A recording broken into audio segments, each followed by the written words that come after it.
अस्सलाम वालेकुम dear student. आज हमने introduction to statical theory part 1 Sher Mohammad Chaudhary की हमने बुक स्टार्ट की हुई है 8th सेमेस्टर के लिए। तो उसका हमने आज सेकंड लास्ट टॉपिक पढ़ना है चैप्टर 8 का।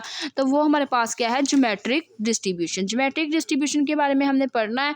इसकी बेसिकली हमने कुछ थेरीज पढ़नी है और इसकी प्रॉपर्टीज और फार्मूला पढ़ के हमने नेक्स्ट अपने कुछ क्वेश्चंस करने हैं। तो इसकी हमारे पास सबसे पहले हम बेसिकली इसमें डेफिनेशन हम स्टडी करते हैं कि इसकी डेफिनेशन हमारे पास क्या हो सकती है कि नेगेटिव जो ज्योमेट्रिक डिस्ट्रीब्यूशन होगी वो हमारे पास किस तरह की होगी। तो when an experiment consist of the independent trial, हमारे पास जो एक्सपेरिमेंट होगा वो हम किसमें कंसिस्ट करेगा, इंडिपेंडेंट ट्रायल के ऊपर एग्जिस्ट करेगा। उसके साथ साथ उसकी probability piece numbers of the success भी हमारे पास होंगे। और जब हमारे पास ट्रायल्स होंगे, जितने भी हमारे पास ट्रायल्स आएंगे वो हमारे पास क्या ट्रायल्स होंगे, वो रिपीटेड ट्रायल्स होंगे। और जो उसकी फर्स्ट सक्सेस होगी उसको हम क्या कह देंगे, जो हमारे पास इंडिपेंडेंट ट्रायल आने के बाद उसकी रिपीटेड सक्सेस होगी, फर्स्ट सक्सेस अकर कर जाएगी, तो उसको हम कह देंगे कि वो हमारे पास क्या है, ज्योमेट्रिकल डिस्ट्रीब्यूशन है। ज्योमेट्रिकल हमारे पास एक्सपेरिमेंट है। तो जो एक्सपेरिमेंट हमारे पास अक्कर होके आ जाएगा उस एक्सपेरिमेंट को हम कह देंगे कि वो हम पास जिस एक्सपेरिमेंट से हमारे पास वो डिस्ट्रीब्यूशन बन के आई, वो डिस्ट्रीब्यूशन क्या हो जाएगी, ज्योमेट्रिकल डिस्ट्रीब्यूशन हो जाएगी। इसकी हमारे पास 4 प्रॉपर्टीज है। फर्स्ट प्रॉपर्टीज है हमारे पास, the outcomes of the each trial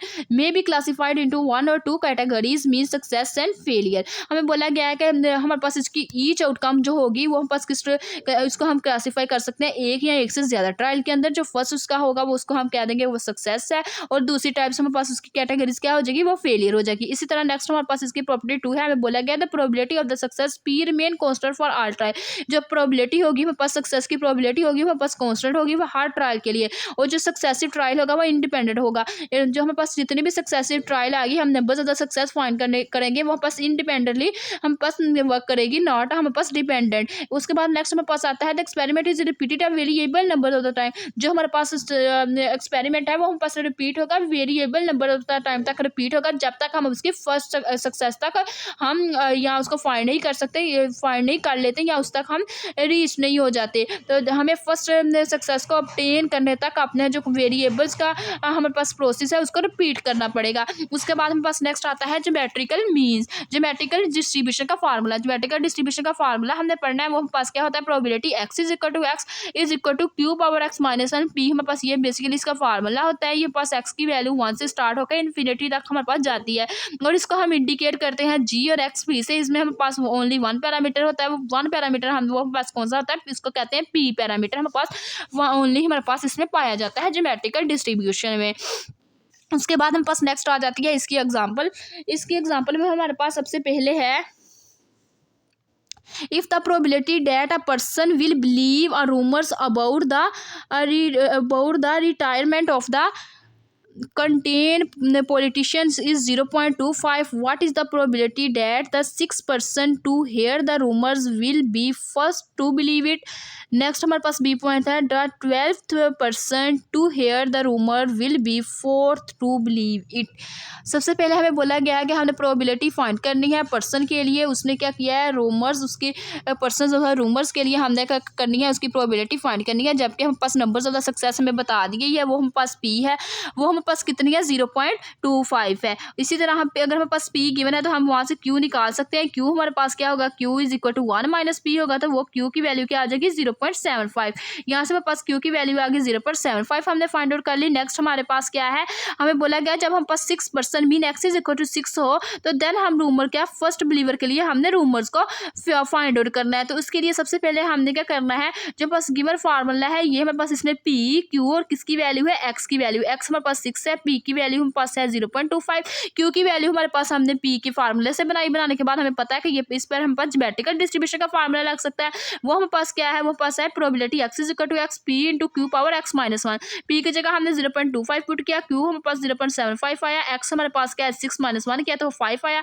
इनको आपस में मल्टीप्लाई किया तो यहाँ से हमारे पास इसकी वैल्यू क्या आ गई 0.059। अब नेक्स्ट हमारे पास बोला गया कि जब हमारे पास 12% मीन एक्स हमारे पास 12 हो तो हमने क्या करना है, फोर्थ बिलीवर उम्र के लिए उसकी प्रोबेबिलिटी को फाइंड करना है। तो इसका मीन हमारे पास एक्स क्या गिवन है, 12 गिवन है, के की वैल्यू क्या गिवन है, 4 गिवन है। तो इसमें हमें पता है कि जिसमें पास एक्स आ रहा हो, के आ रहा हो, उसमें हम कौन सी डिस्ट्रीब्यूशन यूज करते हैं, नेगेटिव बाइनोमियल डिस्ट्रीब्यूशन। तो नेगेटिव बाइनोमियल डिस्ट्रीब्यूशन की हेल्प से हम फाइंड करेंगे। एक्स भी हमारे पास है, एक्स हमारे पास क्या है 8 है, के की वैल्यू हमारे पास 4 है, पी की वैल्यू हमारे पास 0.25 है और क्यू की वैल्यू हमारे पास क्या है 0.75। ये हमारे पास सारी वैल्यूज है। हम नेगेटिव बाइनोमियल डिस्ट्रीब्यूशन का फार्मूला यूज करते हुए पॉइंट बी की प्रोबेबिलिटी फाइंड आउट कर लेंगे।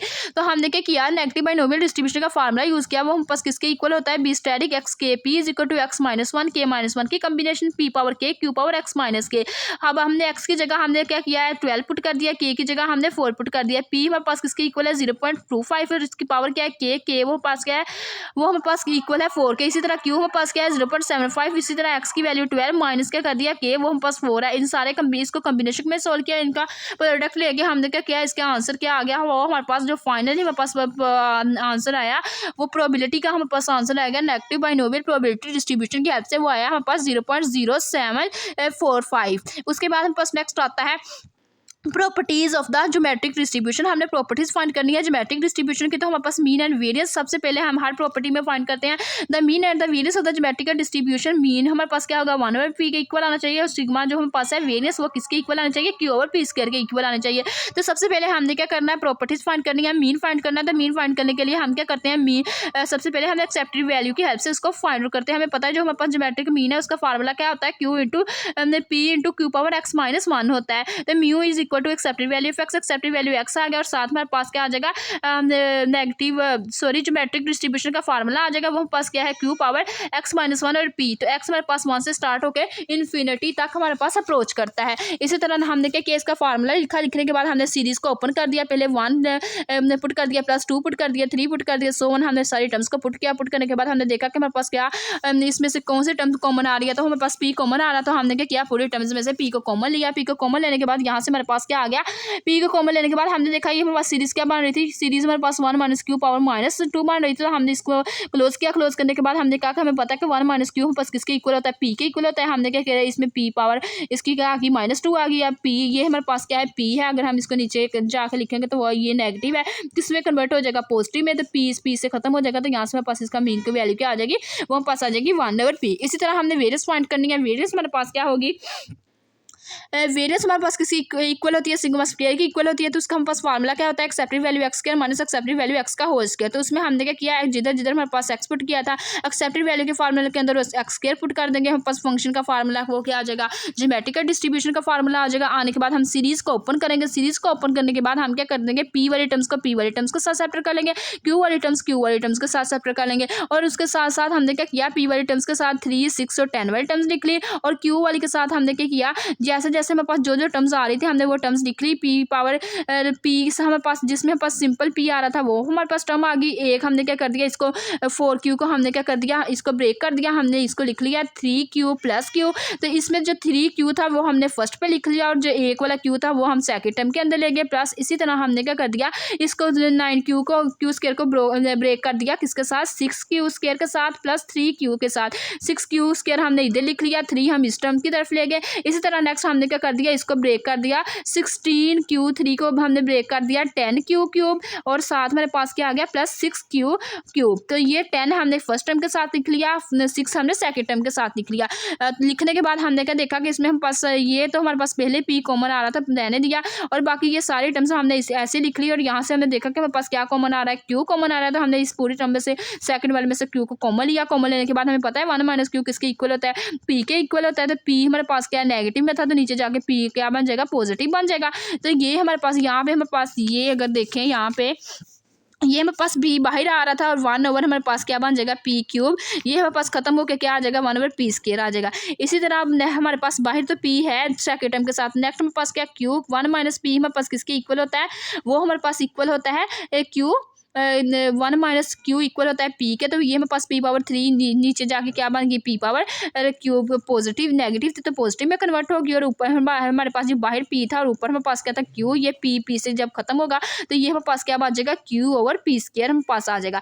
अब हमने क्या करना है, इस फार्मूले के अंदर पुट कर देना है, एक्सेप्टेड वैल्यू x² हमारे पास है और ऊपर हमारे पास एक्सेप्टेड वैल्यू x है तो उसका होल स्क्वायर ले लेंगे। तो यहाँ से हम इसको सोल्व करेंगे तो ये हमारे पास वेरियंस क्या आ जाएगी, इसकी q/p² आ गई। अब हमारे पास जो सिग्मा सिग्मा स्क्वायर और हमारे पास म्यू आ गई है, मीन और वेरियंस की हमारे पास आ गई है। वो मीन हमारे पास क्या आया, क्यू और पी आया है, और जो हमारे पास सिग्मा स्क्वायर है वो क्यू और पी स्क्वायर की इक्वल आया है। इसकी नेक्स्ट हमारे पास प्रॉपर्टी है, ये जो हमारे पास ज्योमेट्रिकल डिस्ट्रीब्यूशन होगी ये ऑलवेज हमारे पास क्या होगी, पॉजिटिवली स्क्यूड होगी। जो जैसे कि हमने पढ़ी थी नेगेटिव बाइनोमियल डिस्ट्रीब्यूशन के बारे में, वो भी हमारे पास क्या होगी, ऑलवेज पॉजिटिवली स्क्यूड होगी। इसी तरह ये भी हमारे पास डिस्ट्रीब्यूशन क्या होगी, पॉजिटिवली स्क्यूड होगी। उसके बाद नेक्स्ट हमने पढ़ना है movement generating function of the geometrical distribution. तो इसके लिए हमने क्या किया, सबसे पहले मूवमेंट जनरेटिंग फंक्शन को हमें पता है हम किसके इंडिकेट करते हैं, movement capital am not T के साथ, और इसका हमारे पास फार्मूला क्या होता है, एक्सेप्टेड वैल्यू ई पावर एक्स टी। तो इसमें हमने क्या करना है, सबसे पहले अपनी समीशन हमें पता है कि हमारे पास 1 से स्टार्ट होकर इन्फिनिटी तक जाता है, वो हमने समीशन लिया ई पावर टी एक्स, हमारे पास एक्सेप्टेड वैल्यू की हेल्प से एक्स की जगह हमने पुट किया और साथ हमने पूरा फंक्शन लिख लिया ज्योमेट्रिकल डिस्ट्रीब्यूशन का। लिखने के बाद हमने क्या देखा कि हमारे पास पी यहाँ से कॉमन आ रहा है, तो ई पावर टी हमने कॉमन ले लिया, एक्स पावर -1 के साथ हमने क्या कर लिया, अपनी पावर्स के ऊपर उसको सेपरेट किया। सेपरेट करने के बाद हमने क्या किया, इसकी सी पी पावर ई पावर टी हमने वैसे रहने दिया, इसकी सीरीज़ को हमने क्या कर लिया, ओपन कर लिया। सीरीज़ ओपन करने के बाद यहाँ से हमने देखा कि अपनी सीरीज़ क्लोज करें, तो हम पास किस फार्मूले में क्लोज हो रही है, 1 minus q power q into e power t, और इसका होल इनवर्स में हमारे पास क्लोज हो रही थी। ये हमारे पास क्या था, पी ई पावर टी, ये इनवर्स था, तो नीचे जाकर हमारे पास क्या बन जाएगा, 1 minus Q into e power T हमारे पास बन जाएगा। तो ये अब नेक्स्ट हमारे पास ये सारा आइटम्स आ गई। अब हमने क्या करना है, इसको ये वाली जो हमारे पास आया फंक्शन की वाली वैल्यू आई है, इसको हमने डिफरेंशिएट करना है विद रिस्पेक्ट टू टी। करने के बाद इसको 0 पुट कर देना है, तो मीन आ जाना है। इसी तरह नेक्स्ट हमने क्या करना है, फिर हमने गेन इसका 2 टाइम डेरिवेटिव लेना है विद रिस्पेक्ट टू टी। लेने के बाद टी की वैल्यू 0 पुट कर देना है, तो वहाँ से हमारे पास वेरियंस आ जाना है, मीन सिग्मा स्क्वायर, और उसको म्यू टू भी कहते हैं। तो ये हमारे पास टर्म्स आ जाएंगे। तो सबसे पहले हमने क्या किया, डिफरेंशिएट करेंगे इसको विद रिस्पेक्ट टू टी, हम इसको डिफरेंशिएट करेंगे तो यहाँ से हमारे पास इसकी ये टर्म्स आ जाएगी। उसके बाद इन लोगों ने क्या किया, ई पावर टी दोनों में से कॉमन लिया, कॉमन लेने के बाद इसमें कैंसिल आउट कर दिया। तो कैंसिल आउट करने के बाद हमारे पास ये टर्म्स हमारे पास आ गई। ये हमारे पास जो फाइनल फार्मूला बना वो हमारे पास क्या बना है, p into e power minus t minus q, हमारे पास इसका होल इनवर्स आ जाएगा। अब हमने क्या करना है, इसको डिफरेंशिएट करना है विद रिस्पेक्ट टू टी। जब हम इसको डिफरेंशिएट करेंगे विद रिस्पेक्ट टू टी, तो यहाँ से हमारे पास क्या आ जाएगा, मूवमेंट जनरेटिव फंक्शन। इसको डिफरेंशिएट किया विद रिस्पेक्ट टू टी करने के बाद यहाँ से हमारे पास इसका ये फार्मूला आया। इसी तरह हमने क्या किया, सेकंड टर्म को किया differentiate with respect to T करने के बाद हमारे पास ये आया, इसको 0 के इक्वल पुट किया। पुट करने से एक्सेप्टेड वैल्यू एक्स हमारे पास क्या आ गई, फर्स्ट डेरिवेटिव के रिस्पेक्ट से इसकी वैल्यू आ गई 1/p, सेकंड डेरिवेटिव ले से उसकी वैल्यू क्या आ गई 2p इंटू 1 माइनस क्यू, इसकी हमारे पास क्या आ जाएगी, whole power -3 minus p into 1 minus Q, इसकी हमारे पास होल पावर क्या आ जाएगी -2। अब हमें पता है 1 माइनस क्यू किसके इक्वल है, p के इक्वल है। 1 माइनस क्यू p के इक्वल है, वैल्यूज को पुट किया, जो चीज़ p से कैंसिल हो रहा था कैंसिल कर दिया, ये भी हमारे पास p से कैंसिल हो रहा था। तो इसमें हमारे पास क्या आ गया, जो हमारे पास यहाँ से एक्सेप्टेड वैल्यू एक्स स्क्वायर आया, उसकी हमारे पास वैल्यू आ गई 2/p स्क्वायर माइनस 1/p। अब हम क्या कर देंगे, वेरियंस वाले फार्मूले के अंदर वेरियंस पुट कर देंगे। वेरियंस हमारे पास किसके इक्वल होती है, sigma square is equal to expected value X के whole square, X square minus expected value X का whole square. Expected value X का हमारे पास क्या वैल्यूज आएंगे, 2/p square minus 1/p minus expected value X का हमारे पास क्या फार्मूला बना था 1/p, तो उसका होल स्क्वायर ले लिया। तो इसको हमने क्या किया, सोल्व किया। सोल्व करने से हमारे पास क्या आ गई, सिग्मा वेरियंस हमारे पास क्या आ गई, q/p स्क्वायर। तो ये हमारे पास आज ज्योमेट्रिकल डिस्ट्रीब्यूशन का टॉपिक भी यहाँ पे वाइंड अप हो गया। ये थी आज की हमारी वीडियो। अगर आप लोगों को मेरा आज का वीडियो लेक्चर पसंद आया हो तो प्लीज़ मेरे चैनल को सब्सक्राइब करें, मेरी वीडियो को लाइक करें, शेयर करें। Thanks for watching. अल्लाह हाफिज़।